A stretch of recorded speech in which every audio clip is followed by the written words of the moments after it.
Nós iremos hoje falar sobre a grande comissão, que está em Mateus 28. A grande comissão está em Mateus 28, do verso 18 ao verso 20. Porém, todavia, a pregação que iremos ministrar hoje vai ser somente no verso 20, parte B do versículo. Vai ser projetado daqui a pouco. Mas quando nós falamos de grande comissão, é claro que todos nós nos lembramos que a comissão é uma ordem de Cristo para o seu povo. E essa ordem de Cristo é honrosa para as nossas vidas que recebemos essa ordenança de ir por todo mundo e pregar o evangelho a toda criatura, né? Quem crê e for batizado será salvo. É maravilhoso entender que essa ordenança está nos 4 evangelhos, não só em Mateus. E há uma ênfase muito grande no livro de Atos a respeito dessa ordem da missão de Deus, é fazer discípulos. E quando nós nos deparamos com essa ideia, a ideia bonita de fazer discípulos, nós paramos e pensamos que também isso é um peso, além de ser uma honra, é um peso muito grande. Porque é uma missão humanamente impossível. Nós sabemos que a ideia de evangelizar é uma ideia boa e talvez seja o primeiro passo para fazer discípulos. Mas o texto fala sobre a ideia de fazer discípulos, e fazer discípulos é muito mais do que evangelismo. É você andar com a pessoa, é você ensinar a pessoa a respeito da doutrina na prática, na vida diária, sem ter um formalismo doutrinário ou lições a seguir. Mas fazer discípulos parece algo muito difícil e impossível. E de fato, humanamente falando, não é uma missão possível. Quando nós lemos o livro de Mateus é um livro que vai falar a respeito do reino de Deus, e é o livro que fala mais a respeito do reino de Deus. Mas também esse livro fala a respeito do rei, que possui toda a autoridade no céu e na terra. E nós louvamos esse Deus que tem autoridade, que comissionou a mim e a você. E essa comissão traz consigo a ideia de 3 coisas: fazer discípulos de todas as nações, batizar em nome do Pai, do Filho e do Espírito Santo, e ensinar a guardar todas as coisas. Essa missão é uma missão global. É uma missão que vai além das fronteiras, apesar da palavra nação aqui, escrita no texto no original, significa etnias, não é a ideia de país, mas de nova língua. E quando nós compreendemos o quanto é glorioso, o quanto é imenso essa tarefa, mas o quanto também ela é difícil. E essa tarefa só é possível por causa do verso 20, em especialmente a parte B desse verso. E nós vamos ler Mateus capítulo 28, verso 20, parte B. Eis que estou com vocês todos os dias até o fim dos tempos. Esse verso, ele tem 3 divisões claras. E as divisões estão aqui. Eis que estou com vocês. É uma realidade, não é um mito. Cristo está presente continuamente na minha vida e na sua vida. Em segundo lugar, todos os dias nos traz consigo uma ideia de constância. Todos os dias, em todos os momentos, sobre qualquer circunstância, Deus está presente em Jesus na nossa vida, através do Espírito Santo, até o fim dos tempos. Declara de forma especial a vitória. A vitória de um Deus todo-poderoso, a vitória de um Deus que está conosco todos os momentos, em todas as circunstâncias da vida, nos garantindo e nos dando uma vitória final. Esse verso dá a possibilidade da tarefa ser realizada, porque a tarefa não é realizada por forças humanas. A tarefa da grande comissão é realizada pela presença, autoridade e poder de Jesus Cristo. E quando nós compreendemos essa realidade, nós dependemos dele, nós confiamos nele, nós o adoramos e nós servimos a ele e pregamos com muita autoridade e ousadia na certeza que ele é Deus. Então, em primeiro lugar, a realidade da presença. A realidade da presença de Deus é algo marcante.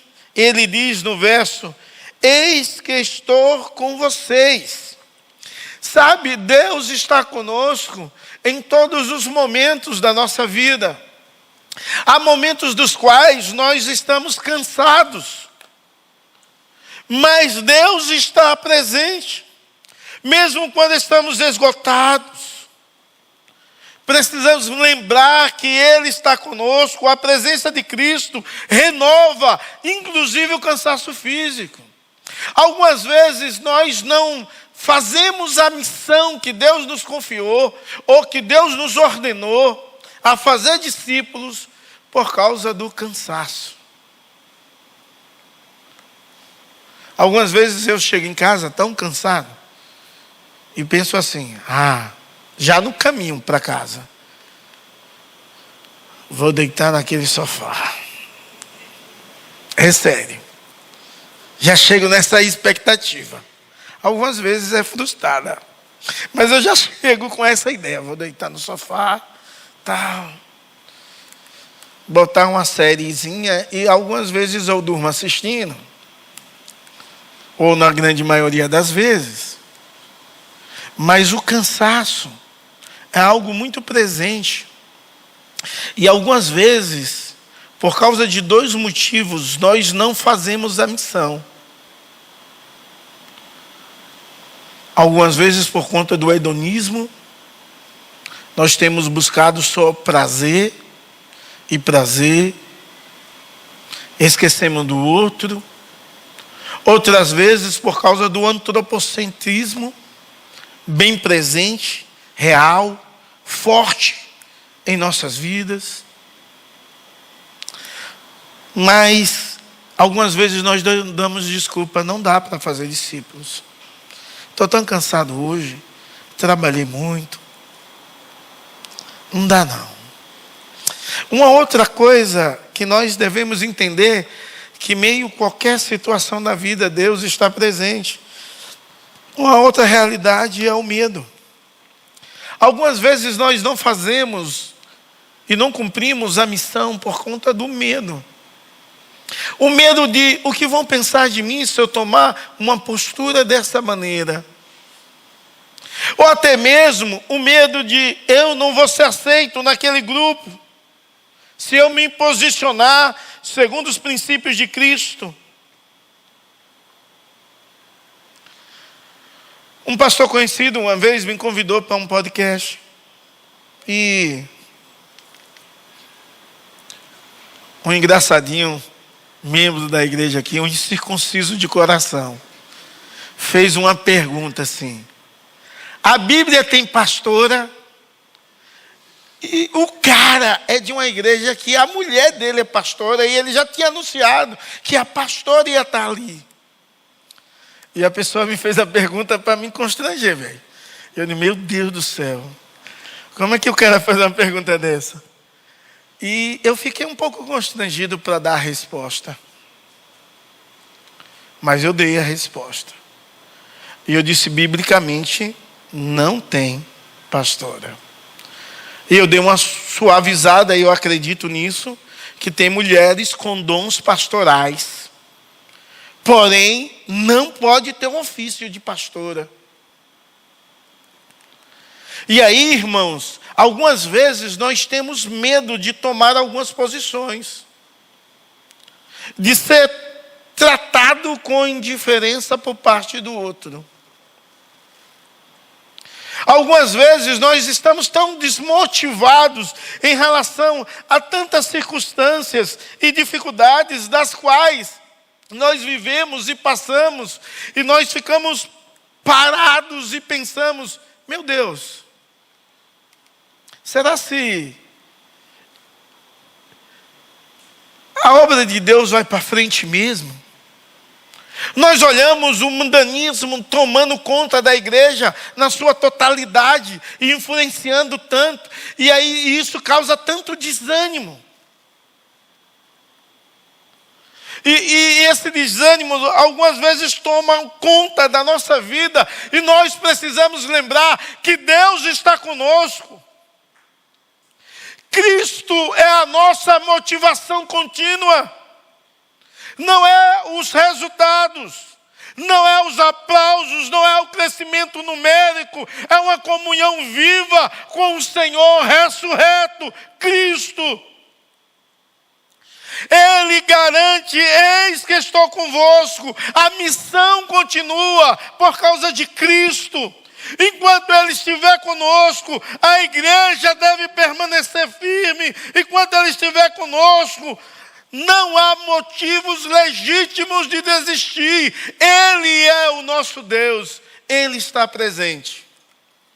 Quando eu olho para Jesus Cristo fazendo esse comissionamento para a igreja, eu lembro que Ele é o nosso comandante, que está dando uma missão à sua igreja, mas dizendo às igrejas: eu estou convosco, eu vou com você, eu vou junto, eu vou guerrear ao seu lado, é eu que vou sustentar a sua vida, eis que estou convosco. Nós precisamos confiar e acreditar nessa realidade de um Deus presente em nossas vidas. Veja o que diz o Catecismo Maior na sua pergunta 54. Cristo permanece unido com a sua igreja. Coisa linda. Agindo. Ele está com você todos os dias. É interessante quando nós nos deparamos com o segundo ponto da nossa mensagem, ou a segunda divisão desse texto, onde fala sobre a constância da presença. A constância da presença de Cristo nos ensina que Ele está presente todos os dias. Em todos os momentos, todos os dias Ele está presente. Cristo está presente na rotina e na monotonia, no descanso. Ele está presente. E algumas vezes as coisas estão tão monótonas. Ele está presente ali também. Algumas vezes assim, eu fico meio da monotonia, abobalhado assim, abestado. E fico lerdão, tal. E vem, está pensando em quê? E eu digo: eu não estou pensando em nada. E não estou pensando em nada mesmo, de fato. E ela: ixi, como é que fica assim sem pensar em nada? É os momentos abobalhados nossos, né? E homem tem isso, viu? Fica à toa assim, pensando em nada. Graças a Deus, brisado, enoiado, sem fumar nada. Glória a Deus por isso. Né? E isso é uma bênção de Deus. É um refrigério de Deus para a nossa vida. Porque Deus está presente, inclusive nesses momentos. Na rotina da vida, você dona de casa, possivelmente faz tudo todos os dias. Nessa rotina, Cristo está presente. Ele está presente na alegria, na tristeza, na bonança e na tempestade. Ele está sustentando a sua vida em todos os momentos, em todas as circunstâncias. Jesus está conosco todos os dias. Sabe, Cristo, Ele nos vê. Quando ninguém nos vê, Ele está nos enxergando. Ele está dizendo assim: eu estou aqui. Mesmo quando você acha que algo não vale a pena, Ele diz, eu estou contigo. Mesmo quando você se sente fraco demais, Ele continua presente. Isso transforma a nossa motivação. Isso nos faz entender que com Cristo a caminhada da vida se torna mais leve. Porque Ele está presente em todos os momentos, todos os dias, sabe? Os dias tristes, os dias maus, os dias difíceis, os dias de alegria, Deus está presente. Quando nós compreendemos essa realidade, isso nos livra de dois grandes ídolos constantes em nossas vidas. O ídolo da autossuficiência. Quando nós entendemos que Cristo está presente todos os dias, sabemos que quem sustenta a obra de Deus não é a força humana, é Cristo. Isso nos lembra que é Ele que faz, é Ele que realiza a obra. Ele faz tanto querer como realizar. É Ele que transforma o coração. O coração do homem está na mão dEle. É Ele que convence e converte da certeza, do juízo, do pecado, do juízo e da justiça. Isso nos liberta do ídolo do desempenho espiritual, da falsa crença que as coisas estão acontecendo por causa da nossa vida, não é Cristo em nós. Precisamos compreendermos isso constantemente. E em terceiro lugar, entendermos que a vitória final, que diz assim o verso, até o fim dos tempos, é através da obra progressiva, da obra de Cristo que está continuando até o fim dos tempos. A igreja de Cristo vai avante. A Bíblia diz que a porta que Deus abre, ninguém pode fechar, só Deus. Igrejas nascem e morrem por vontade de Deus, mas a igreja triunfante, ela continua crescendo, avançando constantemente. A igreja do Senhor Jesus Cristo precisa compreender que Ele está conosco todos os dias. E mesmo quando você aposenta, sabe, irmãos, chega aí os 65 anos, ou 60, ou 70, e aposenta, vou te dizer uma coisa, a obra de Cristo não parou. E se você é comissionado por Deus, não há tempo para você parar. Agora eu estou aposentado, deixe para os mais jovens fazer o serviço. Não. A comissão não diz a idade, diz até o fim. Não há como você dizer, eu tenho de pendurar a chuteira, o meu tempo acabou, agora é o tempo dos mais jovens. Pare com esse pensamento. Você deve entender que você foi chamado para uma missão de fazer discípulos, e isso não tem a ver com idade. É até o fim dos tempos, ou até o fim da sua vida. Eu li uma carta de uma senhora que escreveu por cada dia, uma senhora que estava há anos acamada, e ela enviou uma carta para a LPC pedindo cada dia livreto devocional. Sabe por quê? Sabe o que ela fazia? Ela fazia um canudo, arrancava a página, fazia um canudo, na página tinha 2 mensagens, uma para cada dia, colocava um laçozinho bonitinho, e ela ficava no hospital, em uma cama de hospital, na janela, e ela jogava os canudinhos. Eu imagino se alguém que está passando, cai um canudo na cabeça, de papel, e vai pegar e ler, e se render a Jesus Cristo, com uma leitura. 2 mensagens. Sabe por que uma mulher enferma e idosa fazia algo assim? Porque ela entendia o chamado. Ela entendia a obrigação de quem é comissionado. Não dá desculpas, nem para a idade e nem para a enfermidade. Faz a obra de Deus constantemente. Eu até quando li essa história dessa mulher, eu me lembrei de um clipe de uma música secular, de uma banda cristã. Música secular, parece diferente, né? Estranho isso, mas é isso mesmo. U2. Tem um clipe deles que cai versículos, como se fosse chuva. Versículos bíblicos. Sabe, irmãos, a obra de Deus é progressiva. E a obra de Deus precisa continuar. Eu não sei qual é a sua idade, se há vontade de desistir, dizer, deixa para mais jovens, mas você é comissionado para continuar fazendo os discípulos, ensinando em todas as coisas. Quando nós entendemos isso, nós compreendemos que a santificação progressiva, ela é processual.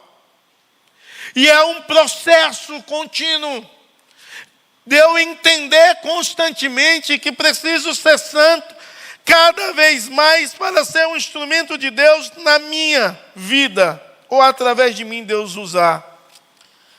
A missão é geracional.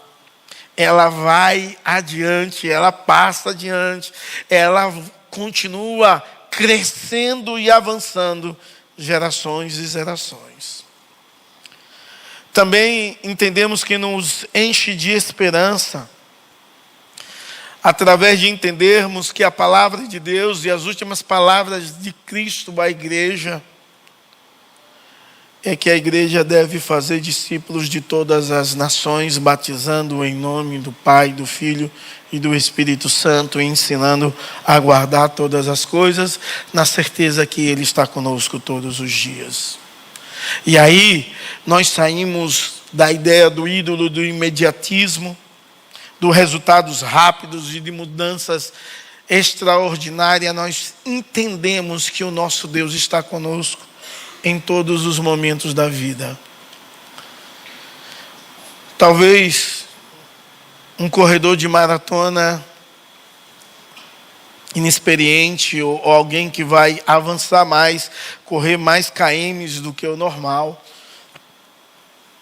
eles começam a cansar e ficar desmotivado por várias coisas que têm acontecido, e de repente o seu treinador chega ao seu lado e diz assim: vamos continuar até o fim, e eu não vou te deixar, eu vou chegar com você na linha de chegada, ao seu lado, não vou te abandonar, nenhum momento, você vai conseguir, vamos, eu estou contigo.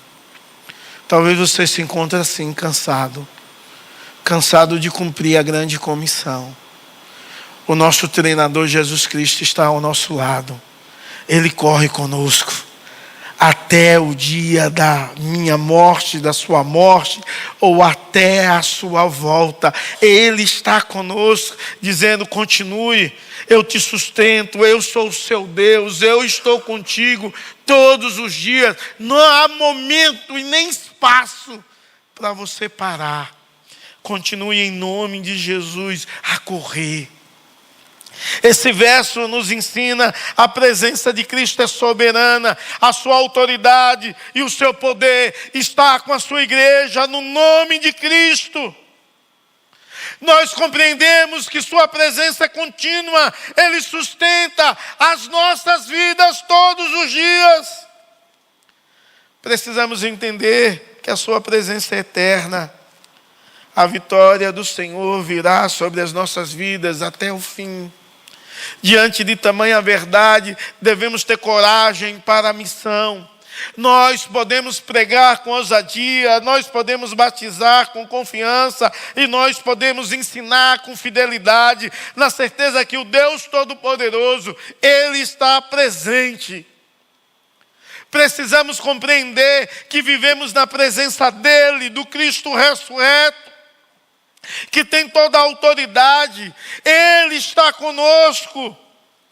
E diante de tamanha verdade, só nos resta adorar com mais profundidade e reverência, obedecer com mais zelo e proclamar com mais ousadia o Evangelho do Deus que nos comissionou e que nos chamou a sermos seu povo, a fazermos discípulos de todas as nações.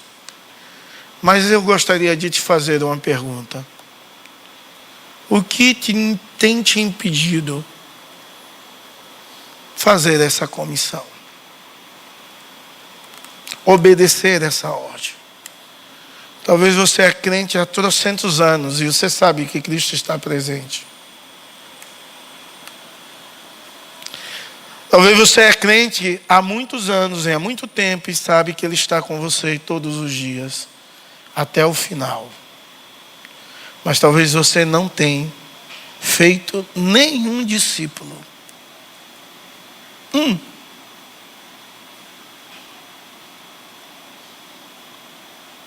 Você é muito omisso.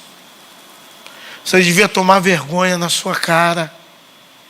Você devia ter uma multidão de pessoas que foram discipuladas, assistidas por você, onde você foi um instrumento de Deus e tem sido para abençoar essas vidas. Sabe, irmãos, como é que Cristo vê hoje você? Alguém obediente ao seu comissionamento ou alguém rebelde à sua ordem? Ide fazer discípulos de todas as nações, batizando em nome do Pai, do Filho e do Espírito Santo, ensinando a guardar todas as coisas. E eis que estou convosco todos os dias, até a consumação do século. Tome vergonha na sua cara, se você diz que você é crente, e começa a fazer discípulos. É muito mais do que evangelizar, mas começa evangelizando. É muito mais do que prestar um serviço na igreja. E essa coisa é boa. Mas a ordem de Cristo é que você deve fazer discípulos. Naquele dia, no final, como Cristo vai te receber? Dizendo: esse obedeceu a minha ordem. Esse se dedicou à missão. Esse fez discípulo. Esse entendeu que a missão não é só para pastores, presbíteros, diáconos, missionários. Esse compreendeu que a missão é para a igreja. E ele fez discípulos, confiando, dependendo de mim, entendendo que é eu que convenço, eu que transformo, é eu que mudo todas as coisas. E aprendeu a depender e confiar em mim, no meu poder e na minha autoridade. Que de fato, você que é discípulo, possa fazer discípulos em nome de Jesus e para a glória do Senhor. Baixe a sua fronte. Vamos orar. Deus, em nome de Jesus, vem ser com cada pessoa que está aqui nesta noite. Cada um, ó Deus, que foi chamado pelo Senhor para fazer discípulos, ó Deus, de todas as etnias. Que em nome de Jesus, a tua graça, que é melhor que a vida em nossas vidas, através do teu Santo Espírito, possa nos incomodar, ó Pai, a fazermos discípulos, Pai, em nome de Jesus, e para a glória do Senhor. porque tão somente importa que tu cresça e que o homem diminua. Em nome de Jesus. Amém.